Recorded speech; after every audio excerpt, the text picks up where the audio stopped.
Siema, tu Wahacz. Zapraszam na test SUV-a dla osób, które lubią naprawdę komfortowo podróżować, czyli Citroena C5 Aircross, który w 2022 roku przeszedł lifting. Ja dostałem już egzemplarz po odświeżeniu. Mamy też tutaj benzynę 1.2 PureTech 131 koni połączoną z automatem, a także najbogatszą wersję wyposażeniową Shine Pack. Startujemy! Poliftingowe wcielenie podwyższonego Citroena łatwo odróżnić można od starego, które pokazywałem na przebitce, bo projektanci wzięli na warsztat praktycznie każdy element przedniego pasa, w którym pozbyto się rozdzielonej atrapy chłodnicy i świateł na rzecz bardziej stonowanego rozwiązania, a także zmieniono kształt zderzaka na trochę prostszy. Sprawiło to, że C5 Aircross prezentuje się obecnie od frontu bardziej zwyczajnie i odbiór tych modyfikacji uzależniony jest od preferencji, bo jeśli komuś podobał się specyficzny styl Citroenu sprzed kilku lat, testowany model dopowiem jeszcze, że debiutował w 2017 roku, no to na te zmiany może kręcić nosem, ale jeśli ktoś poszukuje bardziej standardowego samochodu, no to po lifcie C5 będzie dla takiej osoby w większym stopniu kuszące. Ogólna bryła auta nie uległa zmianom, a z tyłu pojawiły się inne światła.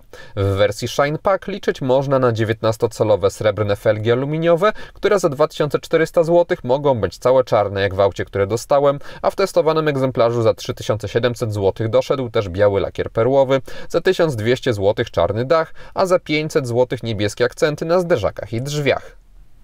We wnętrzu po odświeżeniu najbardziej rzuca się w oczy nowy 10-calowy ekran systemu inforozrywki występujący w standardzie od środkowej wersji wyposażeniowej C-Series. Mamy też bardziej minimalistyczną dźwignię zmiany biegów, obłe i pasujące do nadwozia tego samochodu kształty pozostały po staremu.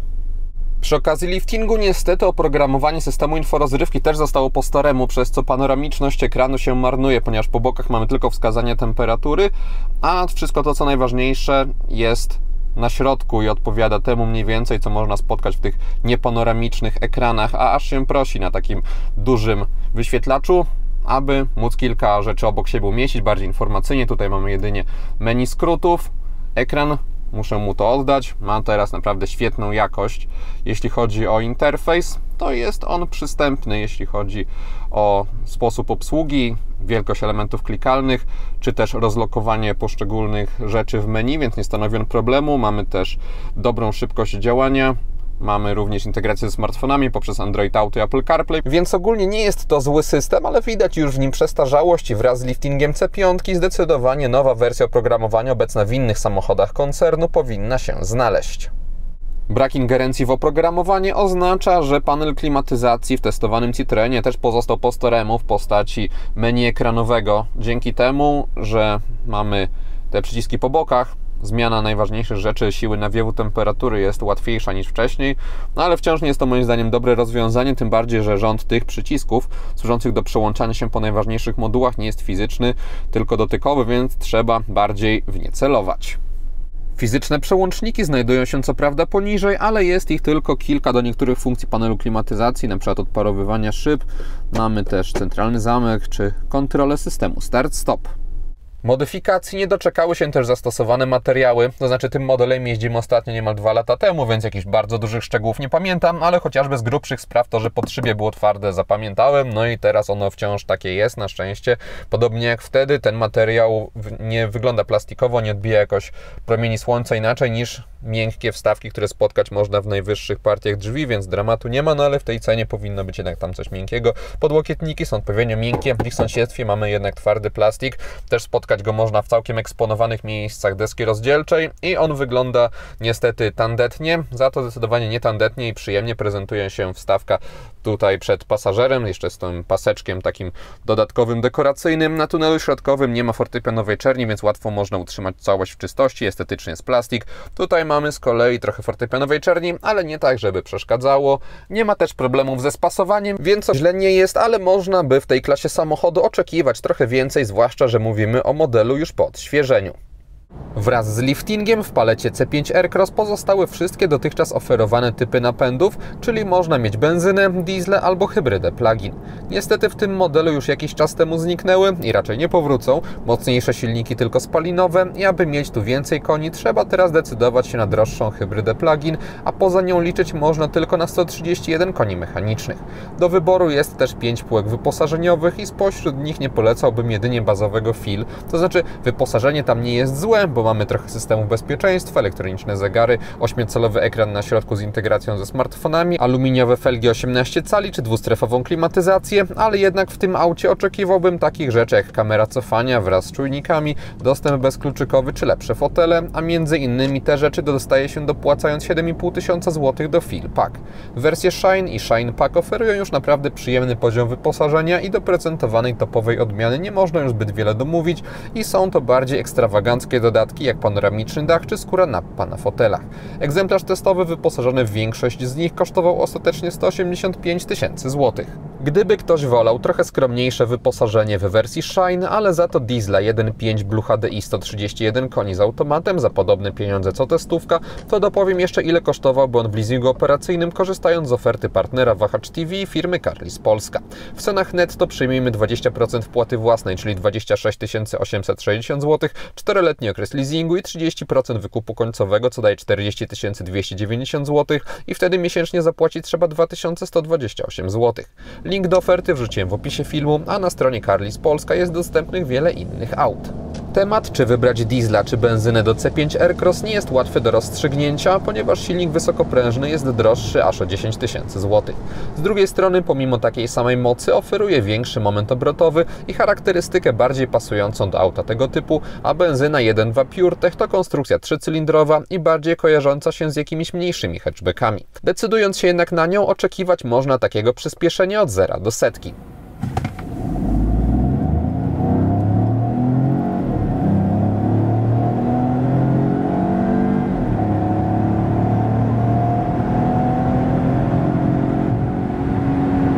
Oraz takiego 90-140 km na godzinę.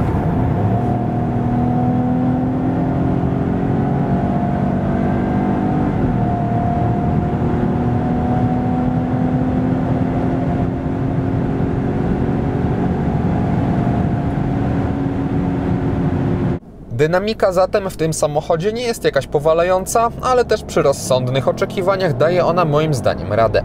Wynika to chociażby z faktu, że silnik jak na małego trzycylindrowca jest całkiem elastyczny, bo wspominany maksymalny moment obrotowy, który wynosi w nim 230 Nm, dostępny jest od 1750 obrotów na minutę, dzięki czemu na przykład jeżdżąc w mieście samochód zachowywał się żwawo i nie wymagał częstego robienia redukcji. Przy wyższych prędkościach lepiej jest trzymać 1.2 PureTech powyżej 2000 obrotów i skrzynia nie ma z tym problemów, ponieważ poza miastem łatwo mogłem wymusić na przykład redukcję biegu i nie musiałem w tym celu nienaturalnie cisnąć pedału gazu. Silnik wtedy wskakiwał na minimum 2,5–3000 obrotów, co gwarantowało przyzwoite już przyspieszenie. Tutaj jeszcze raz podkreślę moje stwierdzenie o rozsądnych oczekiwaniach, ponieważ wiadomo, że do takiego auta moc powyżej 150 koni byłaby lepsza i chciałbym, aby na przykład silnik 1.6 PureTech 180 koni dla chętnych wrócił do oferty, ale jeśli ktoś decyduje się na jednostkę napędową z testówki, to w mieście otrzyma bardziej niż wystarczającą dynamikę, a w trasie jadąc samemu też dobrą i pozwalającą bezpiecznie podróżować. Przy maksymalnym obciążeniu Aircrossa nie sprawdzałem, no ale wtedy do celu, jeśli ktoś nie ma ciśnienia na częste wyprzedzanie, też dowiezie. Automat zestawiony z 1.2 PureTech ma 8 biegów i dobrze dogaduje się z tym silnikiem. Najistotniejsze jest to, o czym mówiłem wcześniej, że nie trzyma on zbyt niskich obrotów, dzięki czemu nie ma problemów z ospałością podczas przyspieszania. Dodatkowo mamy tutaj płynną zmianę przełożeń podczas normalnej jazdy i tylko na najwyższych obrotach czuje się lekko pracy skrzyni, ale nie jest to coś, co by przeszkadzało w codziennym użytkowaniu. Też szybkość zmiany biegów czy robienia redukcji jest dla mnie ok. Z nieprzesadzaniem z niskimi obrotami wiąże się również poprawa wrażeń akustycznych, ponieważ mały silnik trzymany wyraźnie poniżej 2000 ma tendencję do wpadania w wibracje i wydawania niezdrowego dźwięku, a przy trochę wyższych obrotach te przypadłości znikają. Wciąż jednak trzeba mieć na względzie, że 1.2 PureTech zachowuje się w dosyć warkoczący sposób jak na nową turbobenzynę podczas wkręcania na obroty, więc nie ma co się spodziewać stylu pracy czterocylindrowców czy nawet części trzycylindrowej konkurencji, ale w C5 Aircross można liczyć na lepsze niż w mniejszych modelach Citroena wyciszenie kabiny, zatem nie jest to aż tak bardzo odczuwalne. Pod kątem spalania na zwykłych drogach pozamiejskich samochód osiągał wyniki w okolicach 6 litrów, na ekspresówkach było to 7 litrów, a przy prędkościach autostradowych 8–8,5 litra. W Warszawie komputer pokazywał w zależności od warunków średnio 8–9 litrów, więc mały silnik nie oznacza tutaj jakiegoś przesadnie małego spalania, bo jednak benzyna musi powalczyć z dużym nadwoziem. Citroen reklamuje testowany model jako ostateczne doświadczenie w obszarze komfortu i nie są to słowa rzucane na wiatr, ponieważ czuje się, że model ten został głównie z tą myślą zaprojektowany. Dostaliśmy tutaj zawieszenie wyposażone w progresywne ograniczniki hydrauliczne, które mają tłumić nierówności i zapewniać wrażenie tzw. płynięcia po drodze i faktycznie wybieranie tych nierówności nawet pomimo dużych felg egzemplarzowi testowemu wychodziło świetnie i robił to w bardzo miękki sposób i chociaż ogólnie SUV-y tego typu to nie są samochody twarde i sportowe, to u konkurencji trudno jest znaleźć tak wysoki poziom komfortu. Okupione jest to wyraźnym bujaniem podczas pokonywania zakrętów, czy po prostu ostrzejszej zmiany kierunku jazdy, zatem C5 Aircross zdecydowanie do takiego stylu podróżowania nie został stworzony i szybko to swoim zachowaniem na drodze komunikuje. Przy spokojniejszym stylu sprawdza się jednak bez zarzutu, tym bardziej, że układ kierowniczy z wygładzonymi reakcjami mocno utrudnia przypadkowe wyprowadzenie samochodu z równowagi. Bryła C5 Aircross ułatwia manewrowanie tym samochodem, wjeżdżając gdzieś przodem, ponieważ mamy tutaj niezbyt długie podszybie i mało pochyloną szybę. Maska jest poziomo poprowadzona i dobrze widoczna. Widoczność na boki też jest ok. Z tyłu poprzekątnej poprawia ją dodatkowa szybka, więc nie ma dramatu. Tylna szyba jest wysoko poprowadzona, ale za to pionowa kończy się mniej więcej wraz z nadwoziem. Przy niskich prędkościach kierownica pracuje w C5 Aircross lekko, a samochód żwawo reaguje na jej ruchy, przez co nie czuje się tutaj ociężałości, która mogłaby być obecna przy podwyższonym nadwoziu mającym 450 cm długości i 196 cm szerokości. Też nie ma co liczyć tutaj oczywiście na wrażenia porównywalne z prawdziwie miejskimi autami, ale w Aircrossie czułem się jak w modelu trochę mniejszy niż w rzeczywistości, zatem jeśli ktoś musi już jeździć takim SUV-em w mieście, to testówka nadaje się do tego nieźle. C5 Aircross po liftingu nie doczekał się prawdziwych kamer 360 stopni. Dostaje się kamerę z tyłu, szerokokątną, która dzięki tej szerokokątności i oprogramowaniu, które niejako przewiduje na podstawie ruchu pojazdu, co powinno znajdować się po lewej i po prawej stronie, symuluje widok z góry, co przydaje się na przykład na parkingach czy coś, no ale trzeba brać poprawkę, że to nie jest widok w czasie rzeczywistym, jest to tylko substytut tego. Jeśli chodzi o jakość, to tutaj też nic się nie zmieniło. Jest ona naprawdę kiepska, z każdym rokiem robiąca coraz gorsze wrażenie. Nowości nie ma też co szukać w rozmieszczeniu przycisków na kierownicy i okolicach. Z prawej strony mamy sterowanie telefonem oraz systemem audio, tutaj zmienia się piosenki albo stacje radiowe, z lewej strony mamy zmianę głośności. Nie jestem fanem takiego rozwiązania, wolałbym, aby to wszystko było pod jednym kciukiem albo chociaż symetrycznie.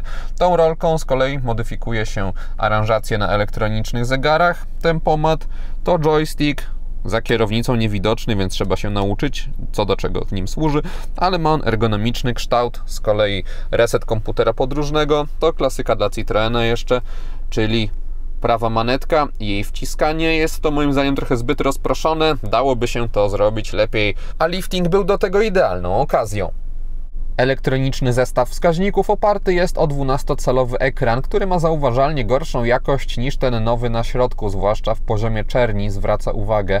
Pod kątem tego, co może się tutaj wyświetlić, no to mamy kilka kompozycji przygotowanych przez Citroena, takich różnych tematycznych, odpowiednio odmiennych od siebie, aby nadawało się na różne okazje. Jest też tryb osobisty, dzięki któremu można samemu ustawiać sobie, co będzie z lewej, z prawej strony, więc jest to rozwiązanie, choć nie jakieś super zaawansowane, to dające radę w codziennym użytkowaniu. Pilot obsługujący system dostępu bezkluczykowego ma bryłę standardową dla samochodów z byłej grupy PSA, co oznacza, że są tak na mój gust trochę zbyt gruby i zbyt ciężki, no ale ma obłe kształty, więc jakoś tam w kieszeni da się go zmieścić, a ta konstrukcja sprawia wrażenie bardzo takiej solidnej. Dzięki temu mamy też zastosowany dobrej jakości chropowaty plastik czarny, mamy też dekoracyjne srebrne wstawki. Na dekoracyjne oświetlenie we wnętrzu C5 składają się podświetlone klamki w drzwiach, a także uchwyty na kubki oraz półka za wybierakiem zmiany biegów na tunelu środkowym. Zatem nie są to zbyt zwracające na siebie uwagę elementy, tym bardziej, że są one niezmiennie białe. Taki sam kolor zastosowany został na przyciskach i przełącznikach, co jeszcze potęguje tutaj ten neutralny nastrój. Nie ma się czym specjalnie zachwycać, ale biorąc pod uwagę funkcje użytkowe, no to wszystko jest tutaj czytelne. Dodatkowo wszystkie też instrumenty pokładowe doczekały się swojego źródła światła. Dołożenie drugiej LEDowej listwy sprawiło, że przednie światła C5 Aircross zyskały moim zdaniem więcej wyrazistości po zmroku. Część górnego segmentu okazjonalnie służy jako kierunkowskazy. W kierunkach w bocznych lusterkach też zastosowano diody. Z tyłu obecne są one w światłach pozycyjnych, które zyskały naprawdę przyjemnie wyglądający wzór 3D. Niestety LEDów poskąpiono na kierunkowskazy, czego nie mogę zrozumieć, biorąc pod uwagę resztę świateł i też fakt, że testowany model przeszedł lifting. Poza tym minusem oświetlenie C5 Aircross wizualnie wypada dobrze i lepiej według mnie niż wcześniej. Wraz z liftingiem LEDy pojawiły się w standardzie w każdej wersji, ale niestety poskutkowało to eliminacją bardziej zaawansowanej soczewkowej ich budowy dostępnej kiedyś jako opcja i postawieniu na proste odbłyśniki i tzw. eco-LEDy. Skutkuje to przeciętną precyzją odcinania stref jasnych od ciemnych oraz niezłą, ale nie powalającą mocą. Dla osób kupujących bazowe odmiany jest to zmiana na plus, ale dla decydujących się na Shine Pack niestety krok wstecz. Z tyłu, gdy ustawiam przedni fotel pod siebie i siadam za sobą, to na nogi mam taki, niezbyt duży, ale gwarantujący brak kontaktu zapas wolnej przestrzeni. W testowanym egzemplarzu znalazł się panoramiczny dach za 4500 zł. Moja głowa w naturalnym ułożeniu znajduje się tutaj i gdy się dosyć nienaturalnie wyprostuję tak bardzo mocno, to lekko co najwyżej stykam się z podsufitką włosami. Przy już bardziej takim normalnym ułożeniu ciała tego kontaktu nie ma, więc jest ok. Tunel środkowy w testowanym Citroenie praktycznie nie istnieje. Tylna kanapa w C5 w standardzie oferuje 3 niezależne siedziska i duże możliwości konfiguracyjne, ponieważ można regulować ich położenie przód-tył. Ja testowałem ilość miejsca na nogi przy tym najbardziej położeniu komfortowym dla osoby siedzącej. Z najbardziej odsuniętą do tyłu kanapą jest także możliwość sterowania stopniem pochylenia oparć. Kieszenie w drzwiach w C5 Aircross są dosyć płytkie, ale 1,5-litrową butelkę wody można w nich ustabilizować. Na tunelu środkowym mamy półkę z opcjonalną matą do indukcyjnego ładowania telefonu, takie zagłębienie, 2 uchwyty na kubki oraz bardzo pojemny schowek w podłokietniku. Przed pasażerem znajduje się z kolei już mniej pojemny schowek, twardo wykończony. Bagażnik testowanego Citroena ma 580 litrów pojemności. Mamy tutaj niezbyt wysoki próg załadunkowy, duży otwór na wysokość, za to robiący znacznie gorsze wrażenie, jeśli chodzi o jego szerokość, a także regularne kształty. Po bokach w kufrze mamy bardzo niewielkie kieszenie w nadkolach, z lewej strony jest też gniazdo 12V. Podłoga może być w 2 położeniach, albo wyższym, albo można ją obniżyć i wtedy prezentuje się ona tak. Pod nią znajduje się jeszcze przestrzeń chociażby na dojazdowe koło zapasowe. Maksymalne zdolności ładunkowe samochodu to 1630 litrów z niewielkim jedynie uskokiem w miejscu, gdzie składane są oparcia. Podsumowując, C5 Aircross dalej pozostał bardzo ciekawą propozycją dla osób, które poszukują auta tego typu stawiającego mocno na komfort, bo Francuzi w tym obszarze odnoszą się do swoich najlepszych tradycji z należytym skutkiem. W innych obszarach samochód też daje radę i przyjemnie mi się go użytkowało, ale lifting całościowo mnie rozczarował, bo C5 miała swoje bolączki przed odświeżeniem i liczyłem, że po nim trochę więcej z nich zostanie wyeliminowanych, no a tak się nie stało. Nie jest to jednak nic, co dyskwalifikowałoby ten samochód dla miłośników ponadprzeciętnie wygodnych SUV-ów. I to wszystko, co przygotowałem o C5 Aircross. Dziękuję za uwagę i mam nadzieję, że jego test się podobał. Jeśli tak było, zachęcam do dania temu filmowi łapki w górę. Będzie mi z tego powodu bardzo miło. Zainteresowanym przypominam o Carlis Polska i ich ofercie, a jeśli ktoś nie ma, zapraszam również do subskrypcji kanału, ponieważ kolejne materiały na Wahacz TV pojawią się już wkrótce. Na razie!